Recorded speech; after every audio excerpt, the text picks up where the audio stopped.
Have you noticed that one of the most common things among Indian women is their long, thick, and natural beautiful hair? And if you've ever wondered how they are able to achieve such long, healthy hair or what they do differently when it comes to hair care, then today I'm about to show you one of the most ancient hair growth secrets. And that secret is cloves. Cloves has been used for centuries, even long before expensive hair products and modern hair treatments ever existed. Cloves has been passed down from generation to generation because of its powerful traditional value in natural hair care. Cloves are very potent when it comes to hair growth, and that is why our ancient women never joked with it. And the way they prepared and used it was very unique and special to them, almost like a sacred hair care ritual passed down through generations. So if you're struggling with slow hair growth, edges that refuse to grow, or maybe you've even tried cloves before but didn't see any result, then pay close attention, because in this video I'm going to show you exactly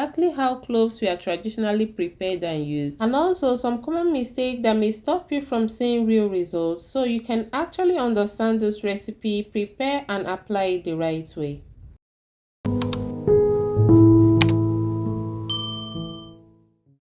Hi natural lover, welcome back to Everyday with Mandy. So I've been using this ancient Indian women method of making cloves and applying it for the past 2 weeks, and the growth I have is incredible. Not only did it grow my hair faster, it also thickened up my hair in areas where I'm having thinning, like around my edges. And I'll be showing you all that before the end of this video as I walk you through step by step on how to actually use this to see results. Now here is how to prepare this recipe. You're going to get a clean jar, preferably the one that has a lid, and into your jar you're going to be adding about 2 tablespoons of cloves and also about 2 cups of clean water. And I'll just stir this just to make sure all the cloves are well submerged into the water. And now this next step is one of the key things that makes this ancient method so unique and powerful. You're going to cover the lid tightly, then place it somewhere cool and away from sunlight. And that is because at this point we are going to allow these cloves to infuse naturally for about 48 hours. No heat, no sunlight. As you can see, the color of the water is already beginning to change. This slow infusion process is what's going to help draw out the full strength of these cloves and is one of the traditional secrets behind this method. And after 48 hours of infusing, this is how your cloves infusion should look. You will notice that the water has changed in color and has become richer and slightly deeper, which is a sign that the cloves has fully released their natural properties into the water. The reason why we infuse it for this long is because traditional methods believe that slow extraction allows the water to absorb more of the plant natural essence, making it more potent compared to a quick boiling or short soaking. This is one of the simple but important steps that makes this ancient inspired method different from ordinary hair rinses. So literally, the longer you soak your cloves water, the more potent and powerful it becomes. But I would not advise you soak more than 48 hours though. And now it's time for us to strain this in order to separate the cloves from the actual water. And of course, we are going to be adding one more simple thing into this water, so keep watching. And in case you've not yet liked this video, please smash the like button below and like this video. And I'm still going to tell you this for free. If you ever dream of having a fuller, thicker hair but struggles with hair that appears flat and lack volume, or maybe you struggle with thinning edges and reduced hair density, or you feel like though your hair has completely stopped growing month after month, the length seems unchanged, then you need to run into your kitchen right away and start preparing this recipe. And now I'm also going to be adding a little bit of glycerin into this infusion. I added about 1 tablespoon of glycerin. Glycerin is important in this recipe because it helps to attract and lock in moisture into the hair and scalp, which is going to help support softness and overall hydration, especially if you struggle with dryness. Most women feel like if a product is not expensive, it's not going to grow their hair. But we forget that even before the expensive products come comes into existence, our mothers have been growing long, thick and bushy hairs. Yes, long before expensive hair growth serums, chemical treatments and luxury hair products existed, our mothers already relied on simple herbs and spices passed down from their mothers to daughters and grandmothers to grandchildren. And cloves is one of those treasured herbs that's been used by them to grow their hair really long, thick and very full. Cloves has been trusted for generations due to its ability to improve blood circulation, support healthier, stronger and thick looking hair. So if your hair seems to be stuck at the same length, or maybe your hair is not growing as fast as you want, or your edges appear tinier than before, or maybe you simply want to give your scalp that extra support it needs for a healthier hair growth, then you have to try this recipe, because not only is it potent and going to give you the result that you desired, but it's equally very affordable and it's something you already have in your kitchen. So without further ado, let's get straight to how you can use this to see results, because even the most potent and powerful hair growth recipe can become useless if not used the right way. Now here is my hair. I've been wearing this protective style for over 2 weeks now, and I've been using this recipe, and you can see the new growth. I can even barely see the pattern of this protective style. So when I tell you this recipe works, the method of the preparation works 100%. I'm not even joking, and it's not something complicated. It's very simple to make and even to use. You don't need to do too much. Now to use this, you're going to make sure your scalp is visible, because you're going to be applying this treatment directly to your scalp. So if your hair is out, you have to start by parting your hair so that you can reach your scalp. Part your hair into different sections, then apply this directly on your scalp. This particular recipe can be used by all hair types. It can be used by both natural and relaxed hair. And before you ask, yes, if you're on locks, you can also use this, as long as your goal is a healthier, longer and more thicker hair. Now, one of the most common mistakes people make when using cloves water for hair growth is this. Believe it or not, you can make or prepare a very wonderful natural treatment and then accidentally sabotage your own results. Consistency is often the difference between people who see progress and those who don't. Most people, when they discover a hair growth recipe, they prepare it immediately, then use it once and ditch it. Then they wonder why they never experienced the benefits they were hoping for. But they forget that traditional beauty practice survived for generations because women incorporated them into their lifestyle. So when it comes to natural DIYs, you need to give it time, be consistent. Don't just use it once and ditch it then expect to see results. You need to be consistent. Now most people prefer to use this every day on their hair, but you can use it every day or at least 3 times in a week. And after each use, gently massage your scalp for several minutes, for about 3 to 5 minutes. You can use your fingertips or you can use a manual scalp massager. This step is extremely important because scalp massaging helps distribute the treatment evenly and further encourage scalp stimulation, so you don't want to skip scalp massage. Make sure to store this in the refrigerator and use within 10 days or discard when it smells differently. Let me know in the comments if you're going to be trying out this recipe, and don't forget to like this video. See you on my next one. Bye.